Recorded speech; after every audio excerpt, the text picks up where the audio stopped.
આપણે સૌ જાણીએ છીએ કે ખૂબ જ દુઃખદ અને દુર્ભાગ્યપૂર્ણ ઘટના રાજકોટમાં બની છે.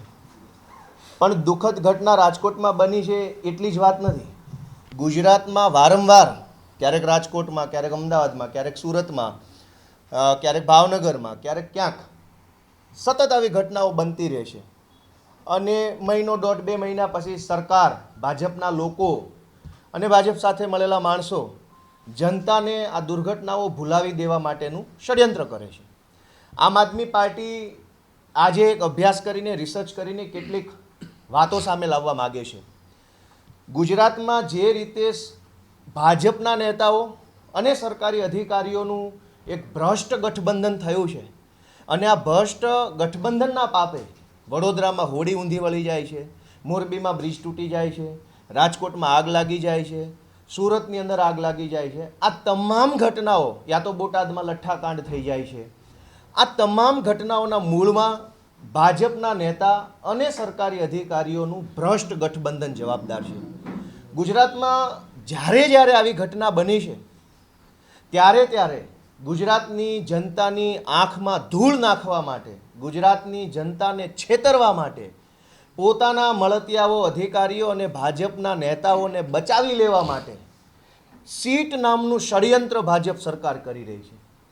આજે અમે બે ત્રણ વસ્તુ બાબતે જાહેર કરવાના છે કે છેલ્લા કેટલાય સમયમાં જે કાંઈ ઘટનાઓ બની, જેમ કે બોટાદમાં લઠ્ઠાકાંડની ઘટના બની, ત્યાર પછી સીટની રચના થઈ ગઈ, કોઈ ચમરબંધીને છોડવામાં નહીં આવે. મોરબીની અંદર દુર્ઘટના બની, સીટની રચના થઈ, કોઈ ચમરબંધીને છોડવામાં નહીં આવે. આપણને યાદ હશે કે દક્ષિણ ગુજરાતમાં રેલવેમાં ચાલુ ટ્રેન ગુજરાત ક્વીનમાં એક દીકરીનો બળાત્કાર થયો ને ચાલુ ટ્રેને ફેંકીને એની હત્યા કરી દેવામાં આવી. સીટની રચના થઈ, કોઈ ચમરબંધીને છોડવામાં નહીં આવે. વડોદરા હરણીમાં બોટકાંડ બન્યો, સીટની રચના થઈ, કોઈ ચમરબંધીને છોડવામાં નહીં આવે. ભરૂચની અંદર ભાજપ સર્જિત પૂર આવ્યું, હજારો કરોડો લોકોની પ્રોપર્ટીને નુકસાન ગયું, સીટની રચના થઈ, કોઈ ચમરબંધીને છોડવામાં નહીં આવે. ખેડાની અંદર ભાજપના નેતાઓ સિરપના નામે ઝેરી દારૂ વેચતા પકડાયા, લાખો લોકો લઠ્ઠાકાંડની અંદર ભોગ બને એવા પ્રકારની ઘટના ખેડામાં બની, સીટની રચના થઈ, કોઈ ચમરબંધીને છોડવામાં નહીં આવે.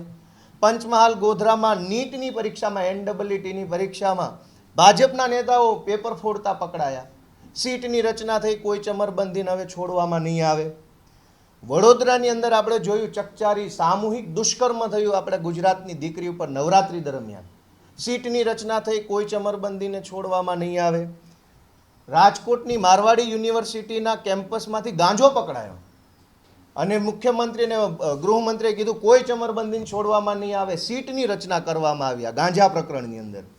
ત્યાર પછી ગુજરાતભરમાં થઈ રહેલી સરકારી અનાજની અંદર ચોરીની બાબતે સીટની રચના કરવામાં આવી, કોઈ ચમરબંધીને છોડવામાં નહીં આવે. ભાવનગરની અંદર અમારા નેતા યુવરાજસિંહે જે ડમી વિદ્યાર્થી કાંડ આખો પકડેલો, કેટલાય છોકરાઓને ડમી વિદ્યાર્થી તરીકે બેસાડીને સરકારી નોકરીમાં લગાડ્યા, એ ડમી કાંડની અંદર સીટની રચના થઈ, કોઈ ચમરબંધીને છોડવામાં નહીં આવે. ત્યાર પછી અહીંયા અમદાવાદના ઇસ્કોન બ્રિજ ઉપર તથ્ય પટેલે 9 લોકોને કચડીને મોતને ઘાટ ઉતાર્યા, સીટની રચના થઈ, કોઈ ચમરબંધીને છોડવામાં નહીં આવે. સૌરાષ્ટ્રની અંદર સૌથી મોટું મગફળી ચોરી કાંડ થયું, ભાજપના નેતાઓના નામ આવ્યા, સીટની રચના થઈ, કોઈ ચમરબંધીને છોડવામાં નહીં આવે. ત્યારબાદ દ્વારકા જિલ્લાના ખંભાળિયાના એક ખેડૂત ભાયાભાઈ આહિર ચોર લૂંટારાઓ કે પેલા છેતરપિંડી બાજુના ત્રાસથી આત્મહત્યા કરી ગઈ, એમની 2 દીકરીને રડતી આંખોનો વિડીયો આખા ગુજરાતે જોયો, સીટની રચના થઈ, કોઈ ચમરબંધીને છોડવામાં નહીં આવે. ત્યાર પછી પાટીદાર આંદોલનની હિંસા ઉપર પણ સીટની રચના થઈ, પંચની રચના થઈ, આખા ગુજરાતની અંદર ભાજપના મળતિયાઓએ પટેલોના ઘરમાં જઈ તોડફોડ કરી, બહેનો દીકરીઓને ગાળો આપી, સીટની રચના થઈ, કોઈ ચમરબંધીને છોડવામાં નહીં આવે. ત્યારબાદ ઉનાની અંદર દલિતોને મારવામાં આવ્યો અને આખી દુનિયાએ એની નોંધ લીધી, સીટની રચના થઈ, કોઈ ચમરબંધીને છોડવામાં નહીં આવે. ત્યારબાદ ગુજરાતના ઇતિહાસમાં ન બની એવી ઘટના સચિવાલયમાં, વિધાનસભાના કેમ્પસમાં પાટણના દલિત સમાજના આગેવાન ભાનુભાઈ પરમારે આત્મહત્યા કરી લીધી સરકારના વિરોધમાં, સીટની રચના થઈ, કોઈ ચમરબંધીને છોડવામાં નહીં આવે. ક્યાં ગયા? ગુજરાતની ભાજપ સરકારના માનીતા અને ખૂબ પસંદ એવા SK લાંગાના ભ્રષ્ટાચારનું પ્રકરણ આખા ગુજરાતમાં ગાજ્યું, સીટની રચના થઈ ભ્રષ્ટાચાર પ્રકરણમાં SK લાંગાના, કોઈ ચમરબંધીને છોડવામાં નહીં આવે.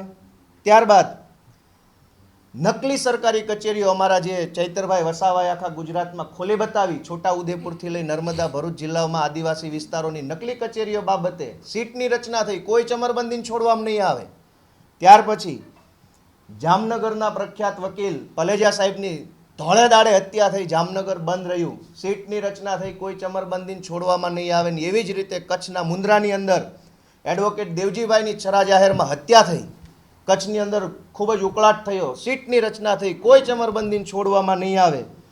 આવી રીતે જ્યારે ગુજરાતમાં ભાજપના કારણે, ભાજપના નેતાના કારણે, ભાજપના મળતિયા અધિકારીઓના કારણે કોઈ દુર્ઘટના બને, કોઈ હત્યા બને, કોઈ ક્રાઇમ બને, એટલે તાત્કાલિક બીજા દિવસે કોઈ ચમરબંધીને છોડીશું નહીં, સીટની રચના કરવામાં આવશે અને કડક કાર્યવાહી કરવામાં આવશે. આવી 500 સીટો બનાવવામાં આવી છે. જ્યારે ઘટના બને સીટ નામનું તરકટ કરવામાં આવે, સીટ નામનું નાટક કરવામાં આવે અને ગુજરાતની જનતાને આ ભૂલવાડી દેવાનું ષડયંત્ર ભાજપના લોકો કરી રહ્યા છે. હું અહીંયા 500 સીટોનું લિસ્ટ આપી શકું એમ છું, પણ આ તો તાજેતરમાં હમણાં બનેલી ઘટનાઓનું લિસ્ટ આપ્યું. આટલી બધી સીટો બનાવ્યા પછી કઈ સીટની અંદર સરકારે એવી કડક સજા કરી કે ગુજરાતના ઇતિહાસમાં દાખલો બેસે? કોઈ પણ સીટમાં નહીં. સીટનું નાટક કરવાનું, 10-15 દિવસ મીડિયામાં હેડલાઇન આવે એવી રીતના કામો કરવાના અને પછી બધું જ ટાઢા પાણીએ ધોઈ નાખવાનું. આ સિવાય એક બીજી પણ મહત્વની વાત અમારા અભ્યાસમાં સામે આવી છે કે હમણાં જે સીટો બની છેલ્લા થોડાક દિવસમાં, જેમ કે બોટાદના લઠ્ઠાકાંડમાં જે સીટ બની, મોરબી દુર્ઘટનામાં જે સીટની રચના થઈ, રાજકોટના ટીઆરપી દુર્ઘટનામાં જે સીટની રચના થઈ, કે ગુજરાત ક્વીનમાં બેનનો સાથે બળાત્કાર થયો એ ઘટનામાં સીટની રચના થઈ, કે એ સિવાયની જેટલી સીટની રચના થઈ એમાં ભાજપના માનીતા અધિકારીની તમામ સીટોમાં નિમણૂક સુભાષ ત્રિવેદીની કરવામાં આવે છે. આવું કેમ થાય છે? ગુજરાતની અંદર સીટ તો એક તો છેતરપિંડી કરવા માટે જ બનાવવામાં આવે છે, કોઈ ન્યાય અપાવવા માટે કે ફાંસીએ ચડાવી દેવા માટે સીટ નથી બનાવતા. પણ છેતરવા માટેની સીટમાંય તમને એક જ માણસ કેમ મળે છે? આખા ગુજરાતમાં એક જ વ્યક્તિને કેમ તમે વારે ઘડીએ સીટમાં નાખો છો? એનો મતલબ એમ સમજી શકાય, એમ વિચારી શકાય કે ભાજપના મળતિયા અધિકારીઓ ભાજપને દ્વારા બનાવેલી સીટ બધા ભેગા મળી અને ટાઢા પાણીએ લોકોની આંખમાં ધૂળ નાખી અને લોકોને છેતરવાનું ષડયંત્ર કરી રહ્યા છે. રાજકોટની ઘટનામાં પણ સીટ નામનું ષડયંત્ર ચાલુ કર્યું છે ભાજપે. સીટ આમ કરી નાખશે ને સીટ તેમ કરી નાખશે. આમ આદમી પાર્ટીનું એવું કહેવું છે કે ગુજરાતની આ જ જનતાએ તમને 156 સીટ આપી છે. 156 સીટ લીધા પછી તમે ગુજરાતની જનતાને સીટના નામે છેતરો છો. શરમ નથી આવતી ભાજપના લોકોને? 156 સીટ હોવા છતાંય સીટ, ઉનાકાંડ સીટ, વડોદરામાં સીટ, મોરબીમાં સીટ, રાજકોટમાં સીટ, અમદાવાદમાં સીટ, સુરતમાં સીટ. આ શું આદર્યું છે? આમ આદમી પાર્ટીએ નક્કી કર્યું છે કે ગુજરાતની ભાજપની સરકારે ગુજરાતના લોકોને છેતરવા માટે, મૂર્ખ બનાવવા માટે, ભૂલવાડી દેવા માટે જે કાંઈ સીટો આજ દિવસ સુધી બનાવી છે એ ઘટનાના પીડિતો, ભોગ બનનારો કે એના જે કાંઈ પણ વ્યક્તિઓ હોય એને આમ આદમી પાર્ટીના અમારા તમામ પદાધિકારીઓ મળશે એવો કાર્યક્રમ અમે બનાવ્યો છે. ઉનાકાંડ હોય કે થાનગઢ કાંડ હોય કે તક્ષશિલા કાંડ હોય કે પાટણનો કાંડ હોય કે કોઈ પણ પંચમહાલનો કાંડ હોય કે ખેડાનો ઝેરી સિરપ કાંડ હોય કે લઠ્ઠા કાંડ હોય, એ તમામ ભોગ બનનારોને, પીડિતોને આમ આદમી પાર્ટીના પદાધિકારીઓ આવનારા દિવસોમાં મળશે. તમામ પીડિતો સુધી જઈ અમે એમને પૂછીશું કે સીટ બની ગઈ પણ ન્યાય મળ્યો? સીટ બની ગઈ, ભાજપની 156 સીટ આવી ગઈ પણ કોઈને સજા થઈ, કોઈને ફાંસીએ ચડાવ્યા, કોઈને જેલમાં મોકલ્યા? અમે આ બધી જ ઘટનાઓના ભરૂચની અંદર જે પૂર આવ્યું એના પીડિતોને મળીશું, પેપર લીકના પીડિતોને મળીશું, બધાને મળીશું અને પૂછીશું કે ભાજપવાળાએ સીટ બનાવી, તમને ન્યાય મળ્યો? આરોપીને સજા થઈ, તમને સંતોષ છે? સારું કામ થયું, નથી થયું? કોર્ટ કેસમાં શું ચાલે છે? તમને કેવી કેવી તકલીફો પડે છે? સપોર્ટ સરકારી તંત્રનો કોર્ટમાં કે પોલીસમાં મળે છે કે નથી મળતો? આ બધી જ વિગતો એકઠી કરી અને ભાજપ સરકારનો ભાંડો ફોડવાનું કામ આમ આદમી પાર્ટી આવનારા દિવસોમાં કરશે. કે મોરબીની ઘટના બની કે રાજકોટની બની કે વડોદરાની બની, ઘટના બન્યા પછી ભાજપના તમામ નેતાઓ અધિકારીઓની ઉપર દોષનો ટોપલો ઢોળી દે છે. હકીકત તો એવી છે કે ભાજપના નેતાઓની મિલીભગતથી, ભાગીદારીથી જ અધિકારીઓ છે એ આંખ આડા કાન કરતા હોય છે. પણ જ્યારે જાહેર થાય ત્યારે અધિકારીઓ પર દોષનો ટોપલો ઢોળી દેવાનો અને ભાજપના નેતાઓને આબાદ રીતે બચાવી લેવાના. આ એક ષડયંત્રનો હિસ્સો છે. રાજકોટની ઘટના પછી હું એક પૂર્વ અધિકારી તરીકે ગુજરાતના સૌ અધિકારીને એટલું જ કહીશ કે ભાજપવાળાના ચાળે ચડવું નહીં. આ લોકો ગમે ત્યાં ચડાવી દેવા માટે માહેર છે.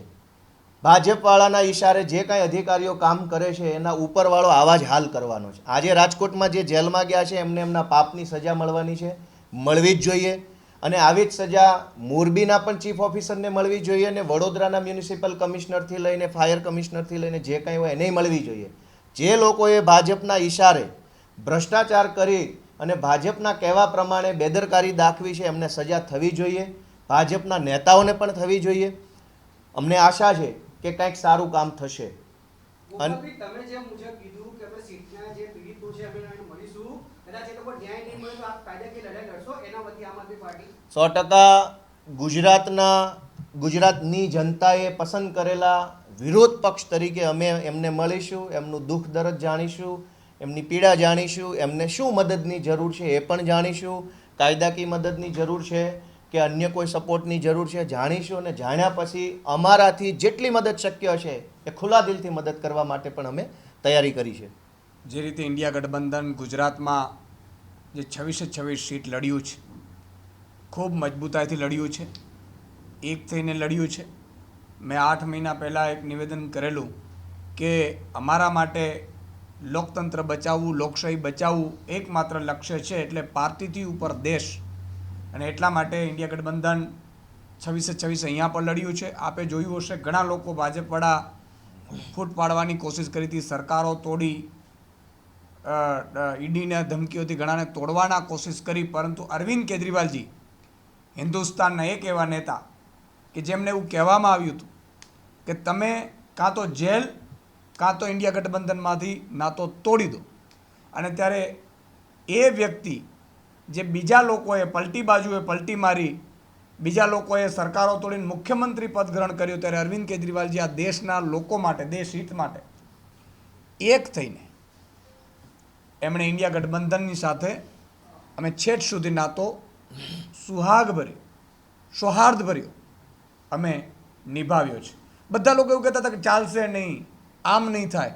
અને આનંદના સમાચાર તમને આપી રહ્યા છે કે જે રીતે અત્યારે પ્રાઇમરી જે રિપોર્ટ આવી રહ્યો છે પ્રમાણે 4 તારીખે ઇન્ડિયા ગઠબંધનની સરકાર બનવા જઈ રહી છે.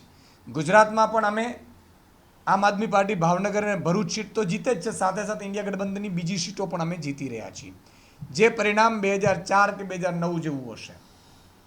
રહી વાત પ્રધાનમંત્રીની વાત, તો 4 તારીખે પરિણામ આવ્યા બાદ, કારણ કે આવતીકાલે જ ઇન્ડિયા ગઠબંધનની મિટિંગ પણ થવા જઈ રહી છે. એ મિટિંગમાં જે ચૂંટણીઓમાં જે એક શપ થઈને તમામ પાર્ટીઓના કાર્યકર્તાઓ, નેતાઓ, નહીં તો નેતાઓ એક થાય તો કાર્યકર્તાઓ એક ન થાય. જ્યારે દેશ બચાવવા માટે એક માનસિકતા રાખી હતી, તમે વિચાર કરો, બધી પાર્ટીઓના લોકોએ એક નાના કાર્યકર્તાએ, હું એમના લાખ અભિનંદન આપું છું કે એક થઈને દેશ બચાવવા માટે નીકળ્યા. અને આવતીકાલે જ્યારે મિટિંગ થવા જઈ રહી છે ત્યારે અમારે 4 તારીખ પછીની જે મિટિંગ હશે એમાં 2 દિવસમાં પ્રધાનમંત્રીનું નામ નક્કી કરી દેવામાં આવશે.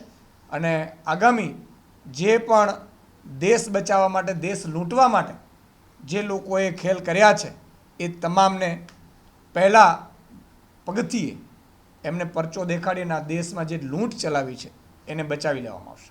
ઈસુદાનભાઈ, તમે જે રીતે ભરૂચ અને ભાવનગર સીટ માટે કીધું અને ઇન્ડી ગઠબંધન માટે કીધું કે ગુજરાતમાં જીતશે, તો શું તમે વિજય ઉત્સવ મનાવશો?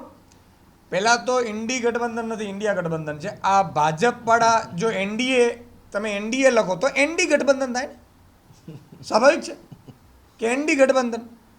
તો એ એનડી ગઠબંધન અંગે એ જે કરે છે, પણ સવાલ એ છે કે રાજકોટમાં તમે જુઓ, રાજકોટ આટલી બધી મોટી દુર્ઘટના બની, ભાજપના પ્રદેશ અધ્યક્ષ માનનીય CR પાટીલજી ક્યાં છે? રાજકોટમાં તમે મિટિંગો, મોહલ્લે ક્લિનિકે મિટિંગો કરવા જતા હતા, ભાઈ શ્રી રૂપાલાજી 4 દિવસ 5 દિવસ પછી આવે છે. તમે જુઓ, મત મેળવવા માટે CR પાટીલજી, હું સન્માનનીય કહીશ, સન્માનનીય ભાજપના પ્રદેશ અધ્યક્ષ CR પાટીલજી 156 સીટ આવી તો એ રડતા હતા કે 182 નો આવી. એને દુઃખ થયું, એમને કદાચ જમવાનું નહીં ભાવ્યું હોય. સુરતમાં 27 સીટ આવી ગઈ હતી આમ આદમી પાર્ટીની, તો એ કહેતા હતા કે મને બહુ રડવું આવે છે. મેઘમારી સોનાની ખીલીની વાત કરતા હતા. ત્યારે રાજકોટની ઘટનામાં અત્યાર સુધી CR પાટીલ ક્યાં છે? CR પાટીલની શું જવાબદારી નથી બનતી? CR પાટીલ તમે જુઓ કે મૃતકોને શ્રદ્ધાંજલિ પાઠવવામાં પણ ક્યાંક ઉણા ઉતર્યા છે. હું મીડિયાને પણ વિનંતી કરીશ કે ભાજપના પ્રદેશ અધ્યક્ષને લઈને રાજકોટના મીડિયાનું અભિનંદન આપું છું કે જે રીતે ભાજપના નેતાઓને સવાલ પૂછ્યા છે, મજબૂતાઈથી સવાલ પૂછ્યા છે. આજે રાજકોટના મીડિયાની પત્રકારોની જે ચર્ચા થાય છે, તો CR પાટીલને પણ ગુજરાતમાં એમણે જોવું જોઈએ. 156 ને 182 લેવા અને 26 લેવા નીકળી પડ્યા છો, ત્યારે આ લોકો મૃત્યુ પામે છે, એને તમે શું કરો છો? અને એટલા માટે જ આજે માનનીય અમારા ગોપાલભાઈએ જે સીટનો જે પોલ ખોલી છે, તમે જોયું હશે, સીટની રચના કરે, સીટમાં એ જ અધિકારીઓ હોય, એ ભાજપના નેતાઓને એ અધિકારી સંડોવે નહીં, એટલા માટે એ અધિકારી થાય છે. સમજી લેજો તમે. આ એકને એક અધિકારી કેમ સીટમાં આવે છે? કારણ કે ભાજપના નેતાઓને બહાર કાઢી નાખે. નાની માછલીઓ હોય, મોટા અધિકારીઓને પણ જેલમાં નહીં નાખે. માન લો કે IAS IPS ને નાખે તો એ પણ ભાજપના નેતાઓનું કહી દે કે મારી પાસે એનો રેકોર્ડ છે, મને ફોન આવ્યો હતો, મને આ ગેમ તેમ ચલાવવા માટે કીધું હતું. એટલા માટે તેને એકને એક અધિકારી ચલાવે છે. ને એટલા માટે જ અમે નક્કી કર્યું છે કે અમે મુખ્યમંત્રીશ્રીને પણ અહીંયા આજે પત્ર લખવાના છીએ સીટની રચના બાબતે. અમે લોકોની વચ્ચે પણ જવાના છીએ. પણ અલ્ટિમેટલી મારે કહેવાનું એટલું છે કે પ્રધાનમંત્રીશ્રીના નામે મત ગુજરાતે આપ્યું. પ્રધાનમંત્રીએ શું કર્યું? એક ટ્વીટ સિવાય. આજે માની લો કે ધ્યાનમાં 2 કલાક મોડા જાત અને એક મિટિંગ લઈ લેત ગુજરાતના રાજકોટ કાંડ માટે, તો અત્યાર સુધી પ્રધાનમંત્રી એટલા બધા પેપર લીક થયા, મૌન. દારૂના લઠ્ઠાકાંડ થાય, મૌન. બેફામ દારૂ વેચાય, મૌન. અને તમે મને જોઈને મત આપી દો. તમને જોઈને મત આપ્યું, પરિણામ શું આવ્યું? બાળકોની ડેડ બોડી જોઈ નહોતી શકાતી, એટલી ડેડ બોડી સળગી ગઈ હતી. એના માટે તમને મત આપ્યા હતા. અને ત્યાંના ભાજપના નેતાઓ શું કરે છે? આમને ધારાસભ્યને ન જોતા, સાંસદ સભ્યને ન જોતા. પ્રજાને પણ મારે કહેવું છે કે એ જે ધારાસભ્યો ચૂંટાયા ભાજપના, એ લાશો ઉપર હસતા હતા, અટાશય કરતા હતા. ભૂલ કોની? આપણી છે. મોદીના નામે મત આપ્યા છે. મોદીજીને હવે હાથ જોડીએ કે તમારા નામે અહીંયા મુખ્યમંત્રી બનો, ધારાસભ્ય બનો, હાલો તો અમે મત આપીએ તમારા વિસ્તારમાં. એટલે ગુજરાતની જનતાએ પણ હવે ભૂલ કરવાની જરૂર નથી. બીજી વાર નરેન્દ્રભાઈ આવે એટલે બધાએ હાથ જોડવાના છે કે રાજકોટ કાંડ માટે તમે ધ્યાનમાં વયા ગયા છો, પણ રાજકોટ કાંડ માટે એક મિટિંગ સુદ્ધા તમે લીધી નથી. તમારા ના તો પ્રદેશ અધ્યક્ષે લીધી છે, અને મુખ્યમંત્રી ચક્કર મારી ગયા સીટમાં જે ઢાંક પીછોડ કરવા માટે સીટની રચના કરી. અત્યારે JCBઓ ચલાવી દીધા. જ્યાં ઘટના આપણે એક્સિડન્ટ થાય છે, ત્યાં પણ એક્સિડન્ટ થયા હોય ત્યાં પણ આપણે 2 દિવસ સુધી, જ્યાં સુધી પંચનામું યોગ્ય ન થાય ત્યાં સુધી આપણે એને હટાવતા નથી ગાડીઓને. તો એ JCBઓ ચલાવીને શું કરવા સાબિત માનવા? બધા પુરાવા નાશ કરી દીધા ગેમ ઝોનના. કેમ? કોના ઈશારે કર્યા છે? કયા ભાજપના નેતાના ફોનથી કર્યા છે? શું કામ કર્યા છે? આ પણ એક મોટો સવાલ છે. એટલે આ બહુ જ દુઃખદ ઘટના છે. આમ આદમી પાર્ટી એક નવા ચીલે એ જાય છે કે અમે હવે પીડિતોને મળીને સીટની પોલ ઘરે ઘરે જઈને ખોલીશું.